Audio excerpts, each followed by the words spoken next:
Here we are, Saturday morning. It's weapon time. We're loaded in. This is season 9, episode 2, number 350. When I when I put this together, I wondered, are we going to drone on for 8 hours about that we've reached the milestone of 350? I burst out laughing because I'm like, we could waste this whole episode on me talking about how honored and excited I am that we hit 350. But I'm not going to do that because we've hit 187, we've hit 242, like we've hit the big markers. So what's the big deal? 350, you I know? like it. Yep. And I like that you, right before I hit go live, you're like, load us up. And I'm just Yep. like, I got the like artillery, man. We're just firing now. Boom, boom, boom. I love it. I just tried to add those credentials and It it didn't work. set it does that whole two-step verification. So what it did was Oh, did I? because you got your Gmail set up on it, it doesn't you shall not pass. That's what I was getting hit with. You shall not pass. So I actually My phone just. yeah, I paused on it. So Oh, do you want the code? Do you want me to send you the verification code? well, I'm gonna hit it up again just Okay. because I backed out. So I'll do it right now. So whatever the second one is, if you can text me that. Yeah, yeah. Because the phone went off. I'm like, why is my phone going off? Oh, it's No, because that's Chris well, needs a verification code. yeah, that's all it is. So I'll load it in again right now. Thanks for being patient, friends, whoever's out there. Oh, See, yeah. Good okay, morning. Or see. Rochelle's There, drinking early. Salute. She said, salute. There we go. Okay, I sent this. I sent it through again. Oh, okay. that's whack. That's actually What's kind that? of funny. Because Morning, Gary. Morning, Rochelle. okay, so this is okay. I'm gonna do this a different way. Okay, it's gonna be a fair because now what it just did now is that it said that it's like that visual number verification. So I got the number, but I Oh, have to go onto your tell phone me the to enter number. it. Tell me the number because it's right here. I got it. What I number should think I I've pick? already backed out of that. It was 23. Can you stop backing out for God's sake? Okay, so the official one right now, it just sent a new email to Okay. Yes, I your see. Gmail account. So if you can text me that, it'd be wonderful. Stop effing 45 backing out. Okay. I know. I'm messing. I'm messing. Everybody's like, all our listeners, our millions of listeners are like, what are these two You know doing? what? This is thank you. So this is topical. Um, Chris is doing his best to figure things out on his end while I'm yeah, yeah. over here trying. I'm also posting something to Instagram. Our logo. Well, it's not a logo. Chris has a saying that I've adopted. Um, 7 and 45. So when we say that 7 and 45, we talk about it. It's about what time we get on the on ramp in the mornings on Saturday morning. So It's a call to attention. it It's a is. rally cry. It's the equivalent of so before, let's go. Because this is before that. We've been doing this for a few years now. We've been doing this for a few years now, as far as um,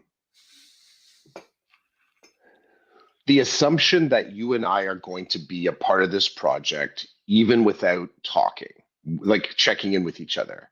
This, I think, in some ways goes back to an earlier conversation that I had with you about walking with a friend of mine. So, a friend of mine that I used to go for walks a lot with, Pam Agua, we had established for a stretch of time just post COVID that we would meet up and we are going for that walk. There would be one point of contact on that. That is it. There isn't the, are you sure? Are you going to show? Are you going to do whatever? And sometimes it was like when we were finishing the walk, all that was said was, same time next week? Yep. And then nothing. We are not texting each other. Are you good? Are we going? Is it going to happen? We just leaned into that trust that this event was going to happen and that the other person was going to do the same thing. They were trusting that it was going to happen. And there was something really beautiful about both of us showing up in the forest, because that's where there's a forest near where we live. You know, one of us would roll in, and the only point of contact would be sometimes on the way, do you want a coffee? That's it. So it wasn't, and that wasn't meant to kind of like that soft little like, hey, do you remember we have it wasn't that. It was literally, do you want a coffee? And sometimes we would set that up before we left. You want me to bring you a coffee next week? Yeah, cool. And I think you and I started talking about that with this podcast now in our ninth season. Now in our season, right? And this idea that when it becomes practice, when it becomes personal, and I think that those are two really important elements of this personal, and you accept it as part of practice, that that feeling of purpose, three P's, go figure. Purpose, practice, personal, right? Presence. I could keep doing this shit all morning. I think I'm feeling rather poetic. Oh, there's another one. Um, there's something really good about that. And then, yeah, I think it was a text that I sent you one morning, or I just said it. I think the time has shifted. I think it used to be like seven F and AM or seven F and 15. Like it was, and it was just like it was a yes, but now it's just like seven F and 45, and the response back is seven F and 45, and it's just like we're in, locked. Load us up, rookie, rookie, rookie. For I'm those I, of you that are, yeah, for those of you that aren't in the feed right now, every once in a while, random. I think this is the first time this season, but hey, we're only two episodes in. The mics aren't hot. The I'm mics are humbled. cold.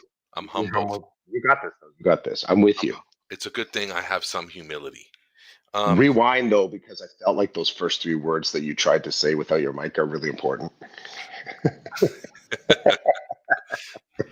what I want to say is even now, so you'll say 7F and 45, and if I don't respond to you, it means 7F and 45 because usually, so for people who don't know Chris operates, in my opinion, a little bit differently than the other people you tend to know. Lots of people, stereotypically, will check in with the other person, say, are we still on for tomorrow? This is what I've noticed about the world I live in, my bubble. With Chris doesn't do that. Chris doesn't reach out and say, when Chris says 7F and 45 in a message, he's acknowledging he's going to be there. And if I don't say anything back to him, he knows I'm going to be there. With Chris, it's not, and this is how we roll now. When we can't do the pod, that's when you get a message like, yo, bro, I can't make it tomorrow. I got to be here. I got to be there, whatever. But if we don't hear from each other about not being there, it means we're being there. And So, we accept that opt out, because this is life, right? That opt out can come at 7F and 45. Well, because stuff happens, right? But this little trickle feed of assurances, and hey, if folks roll that way and they like to have that and they want the reassurances, cool. And I think I'm gonna, I think you think fine with that too. But you're right. Um, there is this element of I really like that steely kind of determination, connection to say I am doing everything, to say you're doing everything in your power to hit this mark, and to trust that the people involved that are committed to the project, whatever it is, they are all operating in that same efficacy. We sometimes say assume good intentions. I think this is a like 2.0 version of this. So I will assume good intentions, but I'm going to also assume that you are 7F and 45ing this. Like you are, it's not just intention. You are putting into practice the steps that will activate your intention, because that's really important to me. I think that's really important to me to have people around me. I posted up into the book club for men about making sure that you have people around you. You include people around you. You did a counterpoint, which was kind of interesting, at making sure that the people that you include in your circle bring you joy. There's other elements to that. I just happen to be feeling the joy. You send me, a message based on that's kind of in that universe of conversation. Like, well, what about, when you have people in your circle that aren't bringing you joy, but they could be kind of like sneak attack artists, kind of gathering intel for someone that you don't have a connection to. I think I operate similarly here. As I'm going to put the people around me that are sort of moving through intention with very clear clear and powerful action to sort of get to whatever the outcome is. It could be as simple as a coffee or a walk on Sunday. It could be this podcast. It could be our Foodapalooza. And we have to accept that no matter the actions we take, fate is going to throw in curveballs.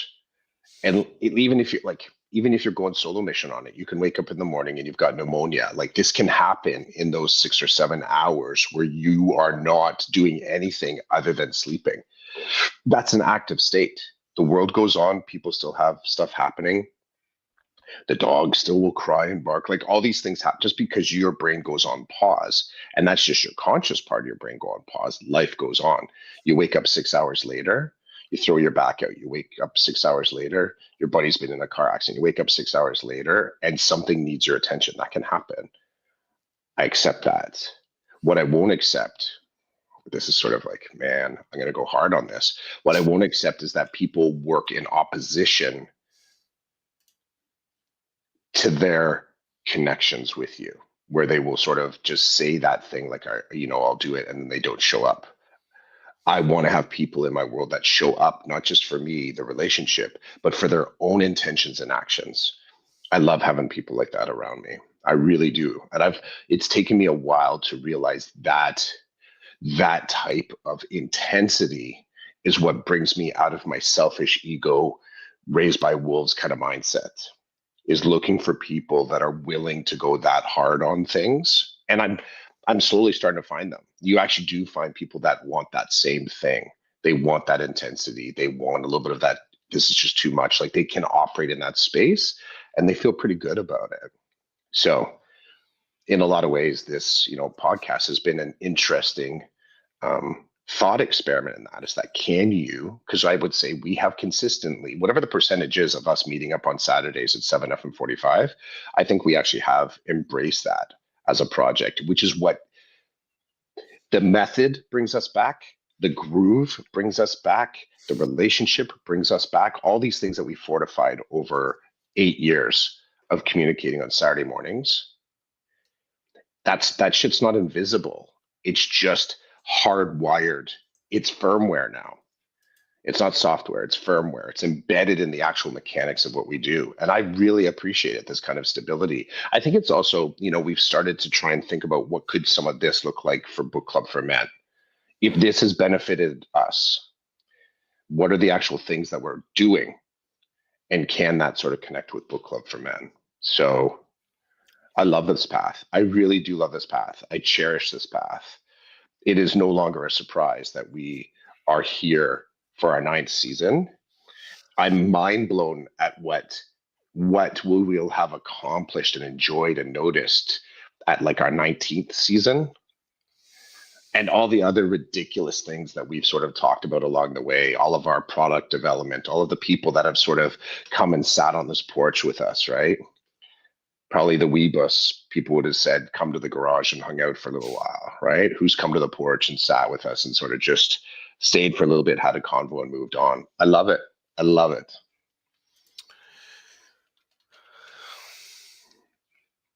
I'm not sure. I'm not sure where to go with that because Intention. You go wherever you want. You had mentioned, can we talk a little bit about work? Can we talk about that course? We could. You got something else? I'm down. well, I just feel like it's I don't like the hard shift. I'm not feeling the hard shift right now from going from what you just said to work. All right. I kind of like the vibe of sitting on the porch, hanging out, talking, the relationship, right? And man, that's important. That's key. And like you, I crave the same thing. I crave connecting with people who show up, Mm-hmm. and even not even just show up, but like just stick to their word. Like if Mm-hmm. you say you're going to do something, do it. And if you can't, that's different. If you say you're going to do something and then you realize you can't, or for whatever reason, and you communicate that, I have a lot of respect. I have a lot of respect for that.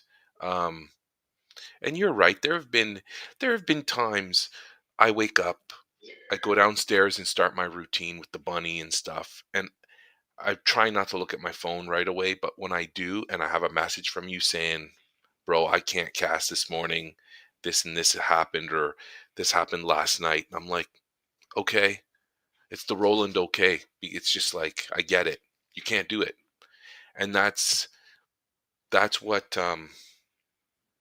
all of this started. Again, we're doing what we said we were going to do. Mm, 9 years ago, we were like, "Hey, let's do this podcast that works on our terms. If we can't make it, we can't make it. If we can make it, we can make it. You up for it?" You're like, "I'm up." And so we've literally, this is kind of cool now that I think about it. We've been living that philosophy for 8 years, which is, to me, that's effing incredible that we've been able to stick by those values. We basically, we like, here are the values that we have. Can we build on that? And you were up mm, for it, I was up for it, and we're still doing it. So mm, I like that. And at some point, maybe our values change, but they haven't with respect to this podcast. And in that way, they're still the same. mm.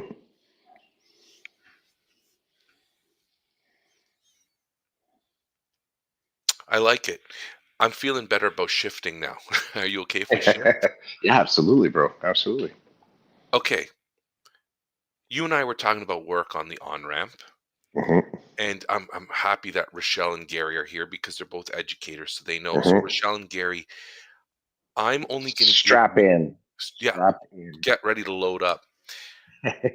Strap in, load up, let's go. Um, I can only give, no, not I can.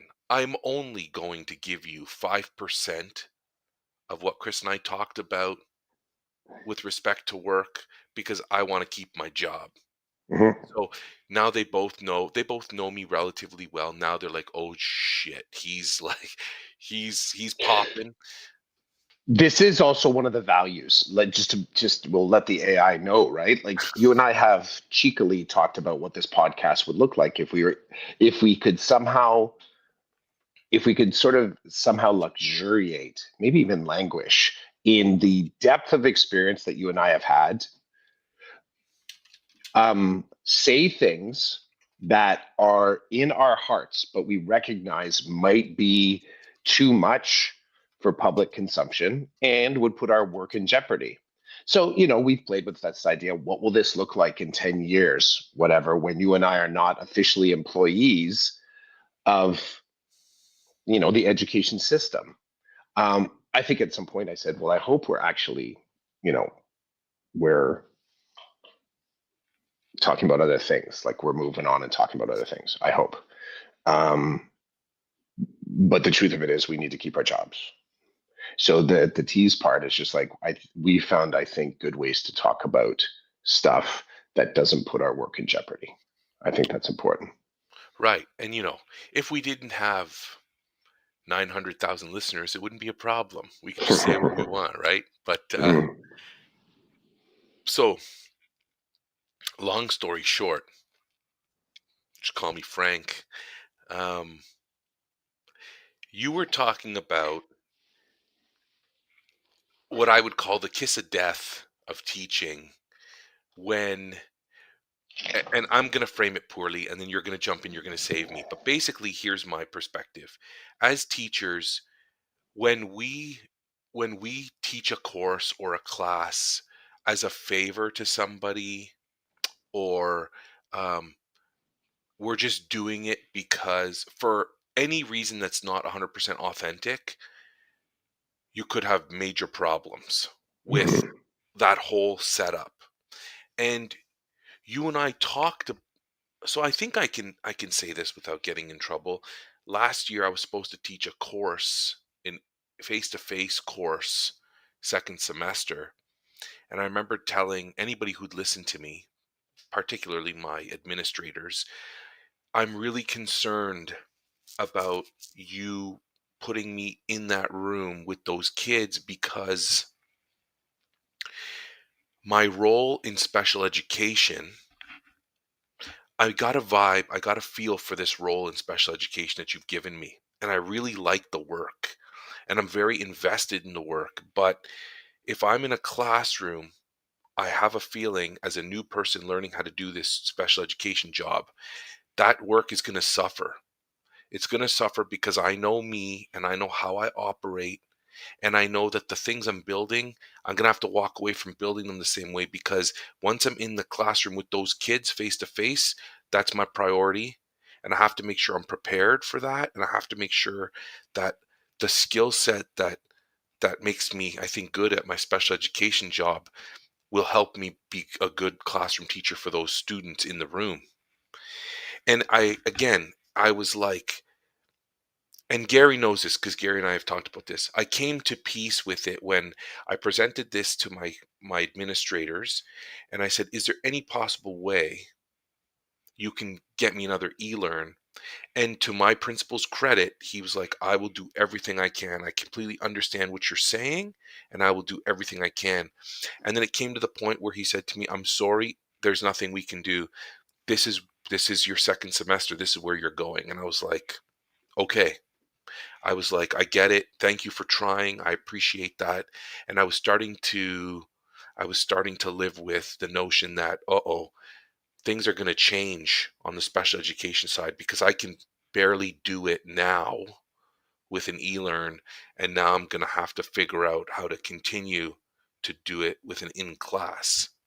And don't get me wrong, like, I'm not bitching, I'm not complaining. I'm just, this was my reality, and I was trying to find a way to continue to build what I was doing with my special education job and still teach a course. I'm not saying I shouldn't do that. That's a whole other conversation. But my administrator tried. It didn't work. Fortunately, literally, uh, in the 11th hour, I was able to get an e-learning position, and my principal was able to get that for me, and I took that on, and I was able to do the e-learn effectively, and I was able to do my spec ed job effectively, and it was fantastic.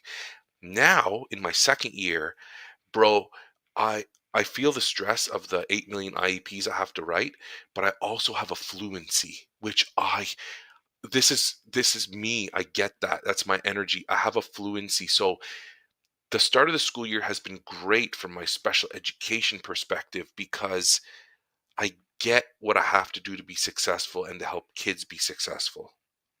I'm doing it right off the hop, and I'm already innovating, which I told you, if I could get this job 2 years in a row, the way it is flowing, I can now start to innovate because I'm fluent. I don't know a lot, but I understand enough that I can start flexing. I can start doing things that feel more natural to me in this role.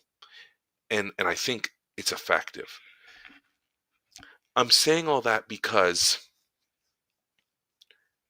my principal, when he hired me, he wasn't asking me to do him a favor. He said, "This is your schedule," right? There was no favor. There was no, um, but I was going to take it because this is what I wanted to do.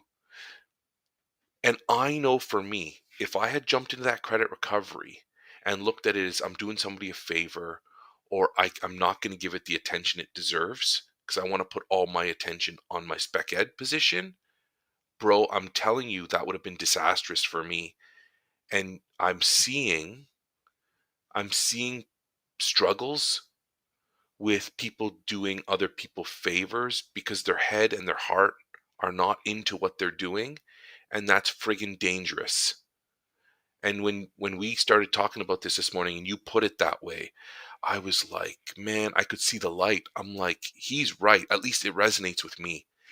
Doing somebody a favor, or being so new that you're going to do whatever you're told, man, there's danger there. But I get, like, when I started my career here, I was teaching a grade I never ever wanted to teach, but that was the only way I could get a job. So I took it. And bro, I still have trauma from that job. I still, that my first job here, I was teaching intermediate, and it was from September to March break. And I was really fortunate. I guess I did a good job. So my principal at the time, there was a new position open in the school after March break, and she's like, "It's yours if you want it. You can teach in this building. I love how you operate. You're good with the kids, you're good with the parents, you're good with the staff. You belong here. This is yours." I was like, "Thank you so much." I remember March break that year. I was out for a walk one morning and I started to feel anxiety. And it wasn't good. Like, it just kind of hit me. And I was like, "What's your problem, Roland?" And then I was like, "No, you're not going back to that class after March break. You're starting a new position." And I was like, oh, my brain was still thinking about that job that I was hired for initially. And I was anxious and scared to go back after March break because I actually had that little bit of time to start to, my body was coming down. And I still hadn't realized that when I went back, I was in a different role, one that was more suited to me, one that I preferred. I wasn't doing anybody a favor. I had accepted a job that I actually wanted, and it was provided to me because I was not new anymore. So people do things because they have to, and maybe they don't consider or they're not aware of how it disturbs their equilibrium or their mental health, but they push through because there's no choice. There is a choice. You can say no and not get a job. But that choice, that's a tough one to make if, you know, you have car payments and you have a mortgage and you're trying to get married, or, all the stereotypical things I tend to see with people in life. Um, you hit me hard this morning with that one, bro.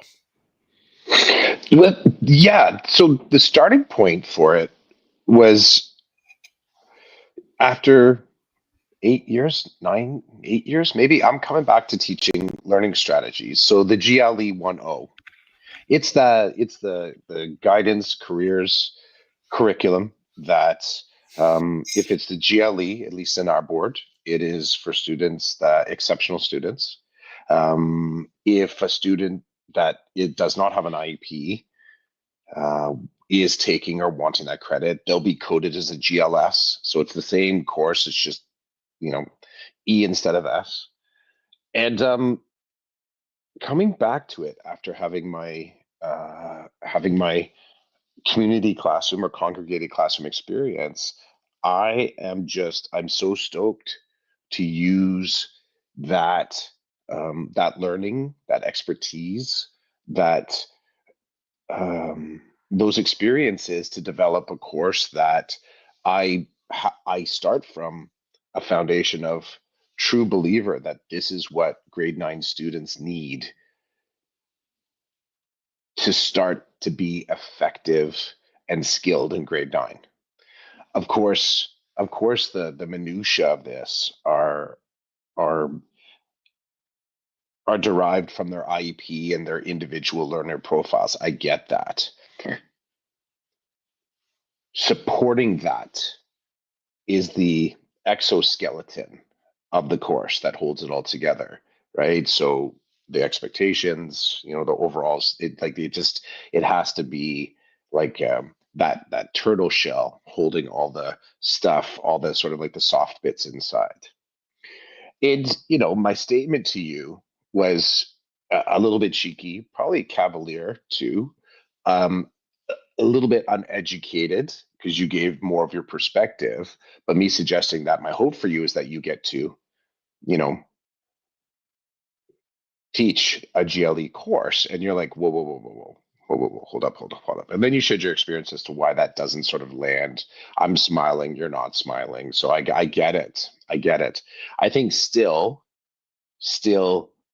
maybe I'm a little less ferocious about it. I understand your perspective. I still think that maybe I'm going to go 10,000 feet on this. Your experiences, your mindset, your creativity, your learning would be an incredible asset to a grade 9 student coming in trying to figure out how to do high school. Your backstory, your compassion, your sort of understanding of systems, understanding of leadership, when you can sort of draw, kind of pull, kind of open up those binders and those drawers to design a grade 9 course. I think it'd be fantastic. Whether you would love it, don't know. And obviously, your response to it is like, hold up, Clough, hold up, hold up, hold up. I don't want to be in that. Um, I think my if I just sort of sidestep that on ramp conversation, I want to hone in on this idea that there's a few sort of like open secrets in education. There's quite a few of them.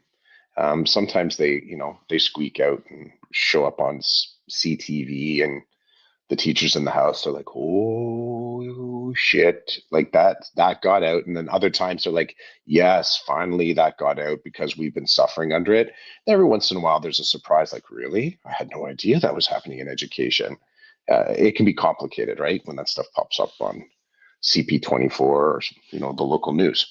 One of the open secrets, and I think there's different kind of versions of this. One of the open secrets is that courses. There are courses.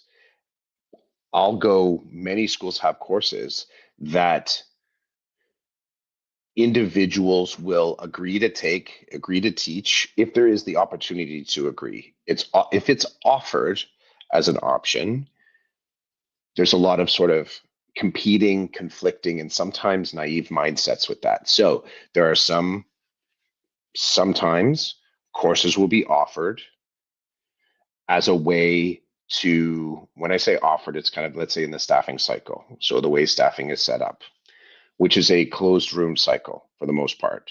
Teachers don't have a say in how they are staffed. This happens at high school according to a staffing committee. Sometimes ultimately the administrator, principal, makes the final decision on who's going to teach what. There's a lot of gray zones in there that people think they have power. Most times it's just influence. There's a lot of spaces in there where you think you can negotiate, but the deal is already done. You're just brought in. It's sort of like you think you're negotiating, but you're actually don't get to see the full list. It's a very sometimes mysterious process. I am stoked for the individuals that have been in education and have been able to stay in alignment, teaching, experiencing according to their needs and interests. It doesn't happen consistently. It doesn't, not as consistently as maybe someone from outside of the education business would think. The actual mechanisms that keep somebody teaching in a classroom for 20 years are there's decisions. It doesn't just happen, and you don't get just to stay in the same classroom for 20 years, 30, your whole career, whatever it is, without somebody saying, yes, you get to stay there. As an educator, you don't have a lot of play. Your only play would be, well, I guess one of two, one of three. You can do influences and you can have conversations with their principal, keep them in the loop of what your interests are. Again, that's awareness. The principal doesn't have to agree. You can quit, get another job. There are a lot of people that have moved away from classroom or in school to become independent or consultants. You and I know some of these quote unquote thought leaders. This was a little bit more popular in the early noughts, like early 2000s, where our colleagues were sort of stepping out and saying, yeah, I've been teaching for 3 years. I'm not going to open up my own publishing company. I'm not going to open up my own educational company. I actually kind of fell away with those connections. I don't even know what those folks are doing. But it is one of those ones, if you decide to stay away from public education, I mean, you can go private, you can go consultant, you can create your own business. I think the third space is that you can change schools. And that is often what people can do. They'll look at the the list, the surplus list or the vacancy list, whatever it's called on the board, and they say, you know what? In order for me to kind of stay in alignment with what my interest is, I'm prepared to go to a different school and interview for another job. That has been my tactic. That is my tactic. I have kind of come to accept this still as my second career after coming out of restaurants, that if I'm going to stay in alignment with what I'm interested in, I have to be prepared to risk something. I have to be prepared to kind of risk something. And often that means moving to a different school, which as a tactic or a strategy has worked for me. It has worked. I have successfully stayed interested in my own career through changing schools. It wasn't so much within portfolios at a school, although that has happened, I think fundamentally I've stayed happy in my work because I've said, you know what, I don't have to stay here and keep doing this job. I can go to a different school. And I've traveled around my board to do that. The sticky situation that we started to talk about on the on ramp is in this space where individuals will take on a course through sometimes naivete, sometimes you're doing a favor, sometimes you think it's a pass through to another space. And ultimately, what I'm identifying is that course ends up sucking. It just ends up sucking because you're not invested in it. It's either a springboard, um, and the humans in the room all know it. The teacher's not happy, the students aren't happy, the parents aren't happy. Um, and there are a selection of courses in schools that more times than not, different courses can be put into this pot. But there are some courses in schools that it is known that if suddenly Jimmy is given that schedule, everybody in the school knows something happened. Jimmy did something wrong. Jimmy's brand new. Jimmy's just doing it for short term because it's such a stark change sometimes that you're like, did they actually agree to that schedule? Again, agree is in air quotes. Where they put in that schedule was an administrative decision just because they can't be fired, but we need to sort of find a spot where, they can demonstrate some efficacy. That's the kind of stuff, whether or not that ever pops up on CTV News, it's an open secret in education. So much so that even though I have done deep work in this system, and people kind of know me in bits and pieces, like from former schools, like my work is known. I have enough people now, and I've been doing it long enough that people are like, oh yeah, Clough, yeah, spec ed, yeah, that's his jam, that's where he works. Oh yeah, I remember he was working autism. Like they can sort of enough people. There's enough of a network at different schools. They're like, okay, I think I've heard of that guy. Even with that, this year when I sort of jumped into full on learning strats coming out of the community classroom. I had two different people say to me, what happened? I had one other person say, did you agree to this? And I'm thinking to myself now as I'm putting the pieces together, that's kind of a problem, eh? Because on one hand, okay, what they're suggesting is that something broke. Maybe I broke it, and this is the response. Really? You would go and do strats? So there's a different emphasis there. Emphasis on the you would go and do strats. There's the emphasis on you would go and do strats, right? So it's fascinating. It's fascinating. That open secret that sometimes educators can be put into programs because the system doesn't know exactly what to do with them. And these courses, I will say it can happen with strats, it can happen with careers, it can happen with civics. I wonder if it happens with religion. So these sort of like these spaces, these landing spaces, these soft spaces, these proving grounds, maybe. Like, are you ready to come back to full time science? Are you ready to come back to full time English? There are rules. We have to give you a schedule. If harm reduction is in the conversation, is in how do we just make sure this teacher can sort of start to grow again? It can happen, and this is a pretty big open secret in education. It well, I love everything you've said because oh my God, as you're saying it, I've seen a couple of situations at my school this September that I wasn't something I've learned quickly about high school in my district compared to elementary school is so many things go on. There's no communication about it. So I'm hearing things and learning things and seeing things that I'm like, when did that happen? Nobody communicated that. Everybody's like, yeah, nobody communicates anything here. And that's not a jab at anybody. It's just I guess the machine's so big. Mhm. there aren't announcements around stuff like that. So I've recently seen two situations at school where I'm like, "Oh shoot, I'm guilty of that." What happened there? Did something break? Did somebody do something? What happened? And it wasn't what happened positive. It's not like, "Oh, Clough decided he didn't want to do community classroom anymore. He needed to change." It's, I wonder why they moved Clough out of community classroom and into strats. I wonder what happened. What happened? Did, Hmm. was there a problem in the community classroom? They had to get Clough out. Um, is he doing somebody a favor? Like, these are the things, right? It's rarely like, Career path decision yeah. or managing your career path in education, And I've which, seen it twice. And in those yeah. two times, bro, it was at a staff meeting. It was at a staff meeting. And what I did was, I can tell you right now, because I remember what I did. I looked. So when I saw what was happening, I'm going to use us as an example. Hmm. Um, no, let's use Gary and you. So we're in a staff meeting. Gary's sitting on the right, and you're up at the front. And the vice principal says, "Okay, Clough's going to talk to us about what's going on in the English department." I'm like, "What?"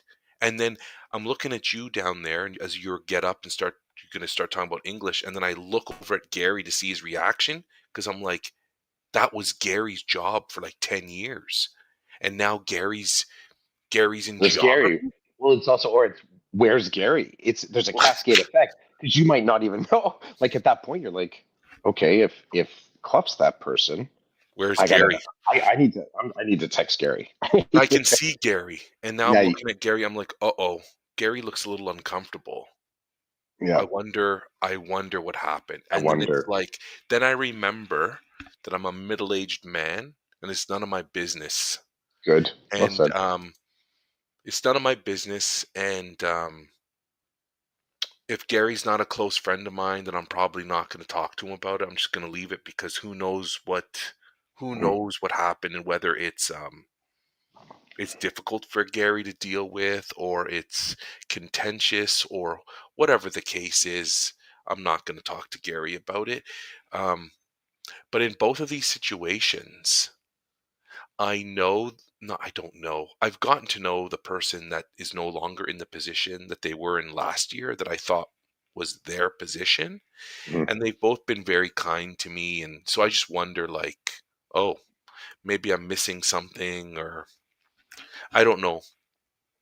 All I know is, it's funny because you think certain people live in certain spaces and they stay there until they don't want to be there anymore. Mhm. But then I've already seen a shift, and I'm like, oh shoot, is somebody doing something a favor? Was there a problem? Like, I'm going to say out loud, I don't mind saying that in my district, there is a, the notion that certain certain educators are placed in the e-learning courses for negative reasons. Mhm. Mhm. And this Mhm. upsets me. It upsets me for two reasons. Number one, it upsets me because I really enjoy the e-learning way. I Mhm. love that. I love the tech. I love that it gives me flexibility to do my special education job. So I feel like I'm being effective at both. Like, I feel like the e-learn, I like that world. I like that model. It works for me. It works for me because of my love of the technology and the way that whole thing operates. I like that, but I also like what it does for my spec ed job. So it's great. I love it. So in that case, I love that it works for me. Um, I'm saddened that okay, so I'm just making assumptions. I'm assuming I'm effective at it. I'm assuming that people are happy with the work I'm doing, in that Chidiak's doing a great job there. It's not like he can't handle that. We need to get him out of it. What bothers me is that there is this notion that Chidiak can't do that. Put him in eLearn, because in eLearn, you know, there are things about eLearn that Chidiac can take care of without causing problems in the building, or whatever the issues are that they have me in eLearn. That upsets me that I may not get an eLearn course because they've been handed out to individuals who, for whatever Hmm. reason, aren't effective at whatever else they're doing. So they just give them one of those where I see myself as effective, interested. I'm not doing anybody a favor. I wanted it, and I feel like I'm rocking it. Um, so there's a world that I don't like that. Like, imagine me having this conversation with you in June saying I didn't get any e-learns. Well, why? Well, I don't know. But then I hear about the roster of people who did, and I'm like, there's 5 names there that I wouldn't want to spend time with that person, let alone give them a class of 30 kids. They got an e-learn, and now I got to find a way. I got to find a way to continue to be effective without doing it in a way that I like initially, right? I might learn to like something, but I don't know, man. That bothers me. That bothers me. But at the same time, I try to think, if I were in a position where I was struggling with something and somebody said to me, "Don't worry, we're gonna." But here's the other thing too: the way they talk about eLearn, we're gonna give you learn.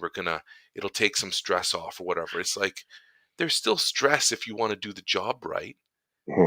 Like this week, I said to the other IEP monitors when my time came to an end in the student success room, I'm like, I gotta go. I gotta go work on my eLearn, and they're smiling because they know what I'm about to say next. It's like I forgot that I had an eLearn because the spec ed job is there's so much, Hmm. and it's never ending that I could literally work on all day long and maybe not make a dent in my day. I'm like, oh shoot, I gotta go. Like I gotta go post something. I gotta go mark something. All that's happening in the background, and I want to be effective. I want the students to walk away and be like, I'm glad I took that course. Mr. Chidiak did a good job of working through this, listening to me, teaching me this, being flexible here, providing me feedback with this. Like, I want people to leave and be like, that was a good experience, and I enjoyed the teacher and how he operated. That's great. I mean, they may say other things for other reasons. That's fine too.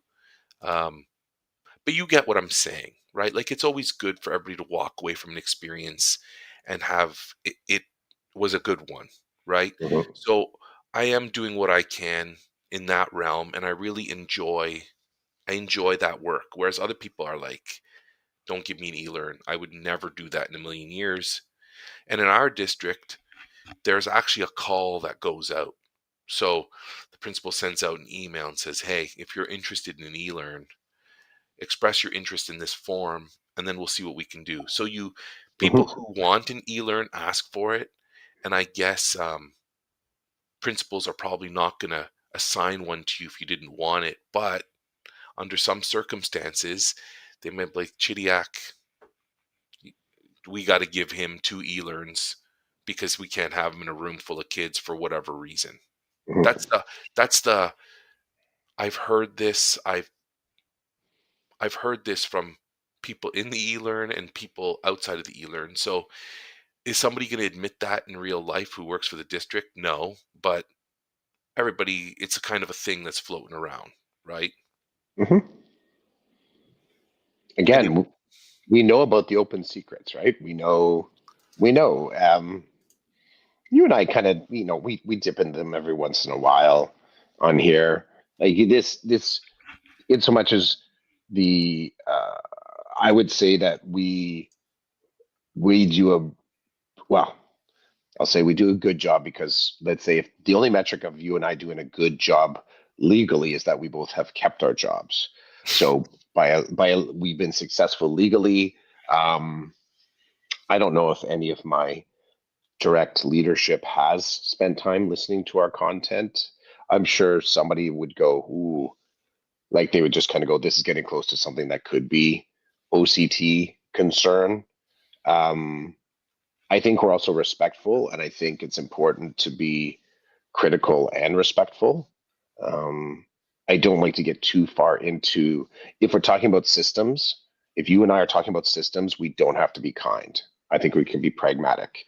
I think if we're being analytical, sorry, let's say education systems, if we talk about the humans within it, then kindness is really important. Kindness and compassion is really important. But if we're talking about just rules and protocol, things, I think we can be pretty cutting. Let's cut to the chase here. We're going to go directly to the point.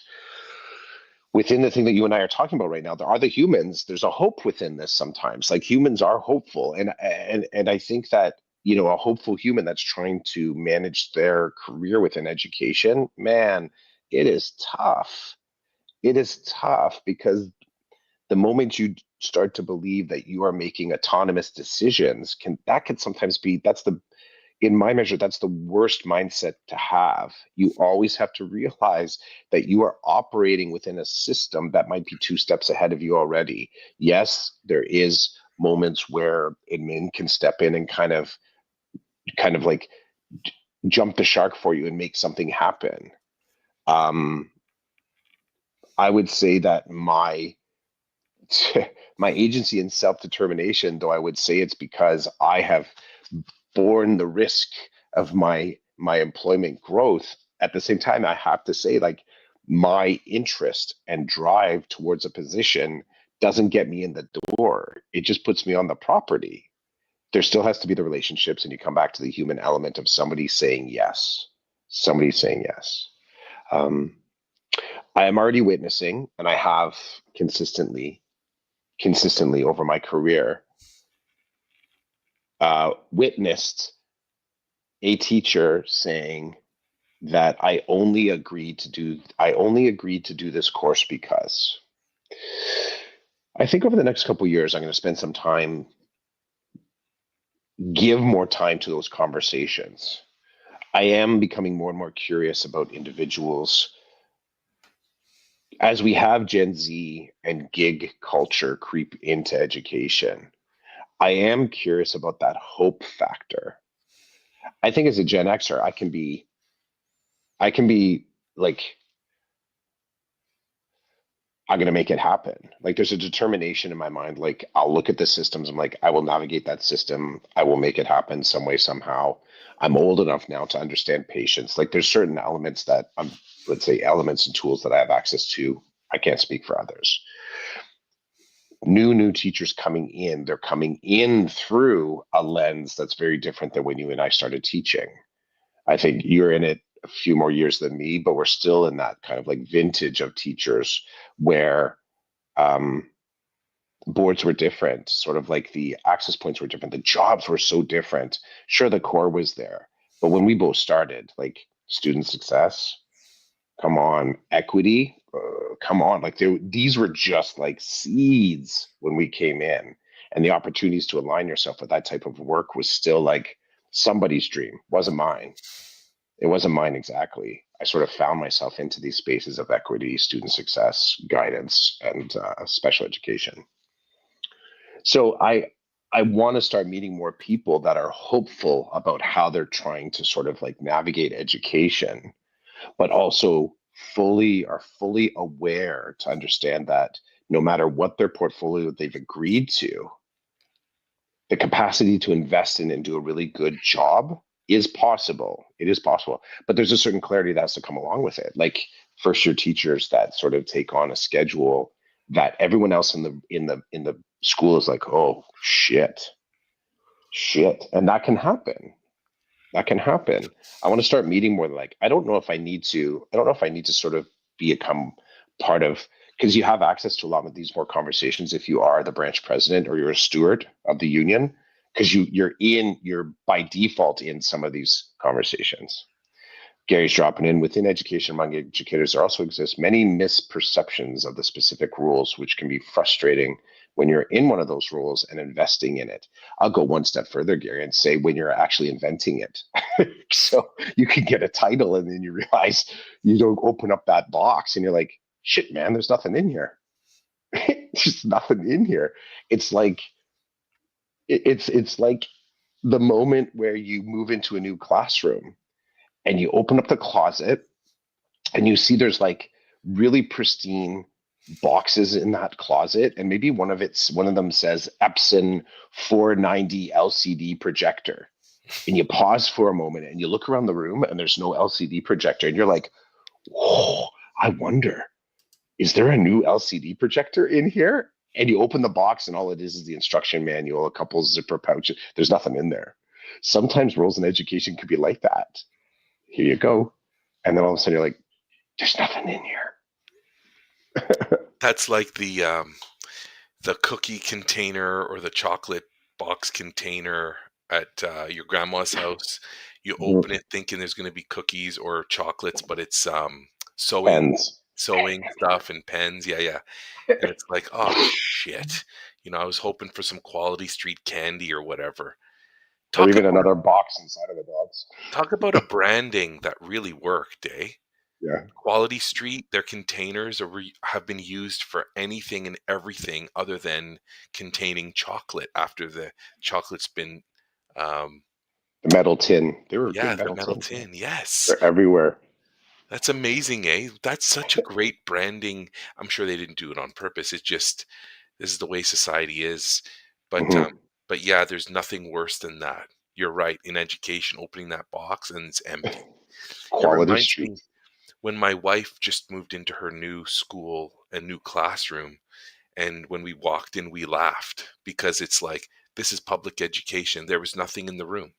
Now it's a new Mm-hmm. school. So, as she was setting up her classroom, math manipulatives were being delivered and all these awesome things that you don't normally see in a classroom.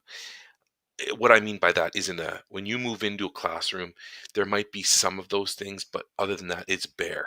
It's bare because the person who was in before you, it was all their stuff. And it was funny because I know this, and it's funny, everybody at the school knows this. When my wife moved in, it was because we used a U-Haul truck.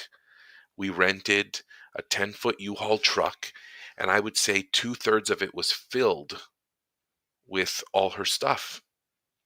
And so when she moved in, and now the room looks fantastic. It looks like a primary classroom, but 95% of the things in that room she owns.